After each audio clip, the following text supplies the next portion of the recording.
Hello friends, welcome back to my YouTube channel SR news में आप सभी का फिर से एक बार स्वागत है। दोस्तों, जैसा कि आप सबको पता है, आने वाले साल 2026 में पश्चिम बंगाल में विधानसभा का चुनाव होने वाला है और वहां से मुख्यमंत्री ममता बनर्जी जो है वह चुनावी सरगर्मियों के बीच बीजेपी और केंद्र सरकार को एक बहुत बड़ा झटका दे देती हैं।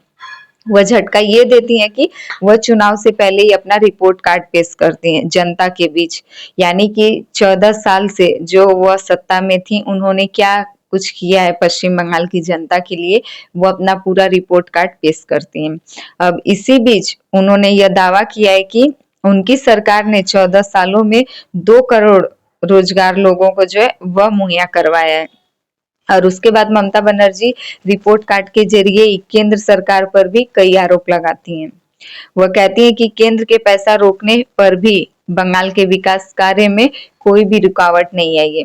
केंद्र सरकार यानी कि जो पश्चिम बंगाल का पैसा रोक कर रखा है इतने दिन से, उसके बावजूद भी पश्चिम बंगाल में कोई भी विकास कार्य नहीं रुका है। विकास कार्य जो वह वैसे ही तेजी से सुचारू रूप से चलता है। उन्होंने 14 साल से अपने शासन की उपलब्धियां गिनाई रिपोर्ट कार्ड के जरिए जनता के बीच। वह 14 साल में किन किन उपलब्धियों पर उन्होंने ज्यादा फोकस किया है। 4 बार मनरेगा, ग्रामीण सड़क, ग्रामीण आवास, यह देश में शीर्ष स्थान पर रहा था, क्योंकि केंद्र सरकार जो है पश्चिम बंगाल का पैसा रोक कर रखा है। इसके बावजूद भी 4 बार मनरेगा, ग्रामीण सड़क, ग्रामीण आवास देश के हमेशा से देश में शीर्ष स्थान पर रहा। इसका मतलब ये है कि पश्चिम बंगाल जो है वह अपने दम पर आगे बढ़ रहा है, केंद्र के दम पर नहीं। अगली बात उन्होंने कहा है कि विधानसभा चुनाव से पहले एनडीए ने बिहार में 10-10 हजार रुपए बंटवाए और बाद में चुनाव खत्म होने पर वहां पर बुलडोजर चलवाया गया। यानी कि इस अपना रिपोर्ट कार्ड पेश करते हुए उन्होंने बीजेपी की सरकार, जो एनडीए की सरकार बिहार में बनी है, उस पर भी निशाना साधा और उस पर भी कटाक्ष पेश किया। मनरेगा, ग्रामीण आवास, मनरेगा सड़क निर्माण में लगातार 4 बार बंगाल देश में शीर्ष स्थान पर रहा, फिर भी केंद्र ने पैसा रोक कर रखा।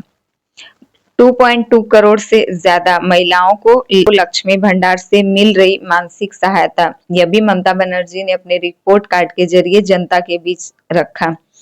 14 वर्षों में 99 लाख से ज्यादा अतिरिक्त परिवारों को पेयजल कनेक्शन मिले। स्वास्थ्य क्षेत्र में बजटीय आवंटन में 6 गुना बढ़ोतरी की गई। 9 करोड़ लोगों को खाद्य साथी योजना के तहत 1 लाख रुपए खर्च किए गए। 7 करोड़ की दुआरे खाद्य राशन योजना का लाभ, जिसमें कि 1.117 करोड़ रुपए खर्च किए गए। 1.72 करोड़ लोग गरीबी रेखा से बाहर आए। बेरोजगारी की दर में भी 40% की कमी नजर आई।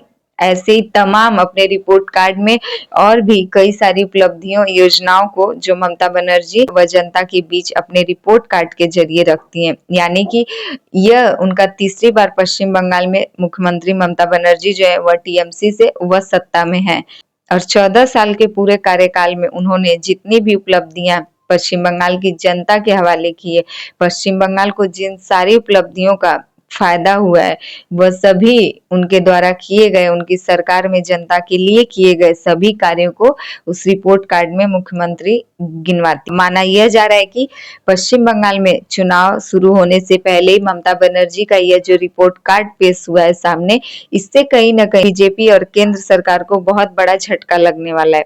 इसको लेकर उन्होंने साथ ही साथ बिहार में भी एनडीए की सरकार को भी घेरे में लिया है, क्योंकि बीजेपी की मिली-जुली जो सरकार एनडीए की बिहार में सत्ता में वापस आई है, नीतीश कुमार की सरकार, उस पर भी मुख्यमंत्री ममता बनर्जी कटाक्ष पेश करती हैं और कहती हैं कि बिहार में चुनाव से पहले जो सरकार 10-10 हजार रुपए लोगों को बांटती थी, वही अब चुनाव खत्म होने के बाद लोगों के घरों पर बुलडोजर चलवा रही है।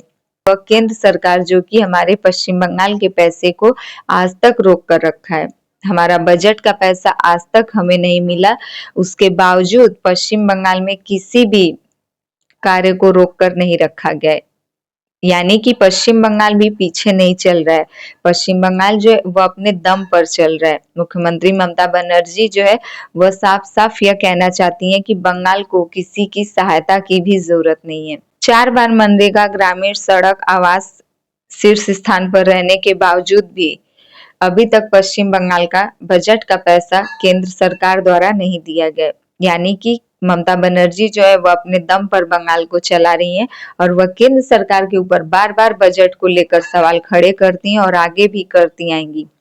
मुख्यमंत्री ममता बनर्जी यह भी कहती हैं अपने रिपोर्ट कार्ड को पेश करते हुए जनता के बीच कि अभी तक बंगाल का कोई भी विकास कार्य नहीं रुका है और भले ही केंद्र अपना पैसा न दे, लेकिन पश्चिम बंगाल का विकास कार्य जो है अभी तक बढ़ता आया है और आगे भी बढ़ता ही रहेगा। यानी कि उनका एक यह भी इशारा था कि अभी आने वाले समय में भी मुख्यमंत्री यानी कि टीएमसी की सरकार पश्चिम बंगाल में बनेगी और एक बार फिर से मुख्यमंत्री ममता बनर्जी जो है वह पश्चिम बंगाल की सत्ता में आएंगी।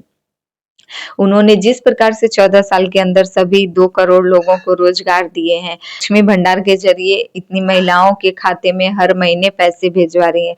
स्वास्थ्य विभाग में भी उन्होंने जिस प्रकार से 6% वृद्धि की है बजट के बावजूद, और खाद्य से घर घर पानी की व्यवस्था, इन सभी से लेकर जितने भी कार्य मुख्यमंत्री ममता बनर्जी ने 14 साल के अंदर अपना गिनवाए हैं, इन सभी से यह लग रहा है कि एक बार फिर से पश्चिम बंगाल में टीएमसी की सरकार जरूर बनेगी। और बीजेपी पर मुख्यमंत्री ममता बनर्जी का साफ तौर पर निशाना इसलिए था क्योंकि एसआईआर के खिलाफ ये पहले भी आई थी सड़कों पर और आज भी वह कहती है कि एसआईआर की आड़ में जो है वह बीजेपी जानबूझकर ऐसा चाल चलना चाहती है पश्चिम बंगाल में, लेकिन हम जो बीजेपी बिहार में की वह हम पश्चिम बंगाल में नहीं करने देंगे, यानी कि पश्चिम बंगाल में बीजेपी को वह अपना खेला नहीं करने देंगे। तो इन सभी को लेकर आपकी क्या राय है? क्या मुख्यमंत्री ममता बनर्जी का यह बजट कार्ड पेश करना बीजेपी केंद्र सरकार सभी को परेशानी में डाल सकता है? क्या बजट कार्ड ममता बनर्जी जो पेश करती हैं इससे केंद्र सरकार पर कोई भी असर पड़ेगा और वह पश्चिम बंगाल का रुका हुआ पैसा वापस देने को तैयार होगा? अब देखना ये कि इसका कितना प्रभाव पड़ता है सरकार और केंद्र सरकार पर। तो इन सभी को लेकर आपकी क्या राय है कमेंट करके जरूर बताइएगा। हमारे चैनल पे नए हैं तो प्लीज हमारे चैनल को सब्सक्राइब कर दें और वीडियो पसंद आए तो लाइक कमेंट जरूर कीजिएगा।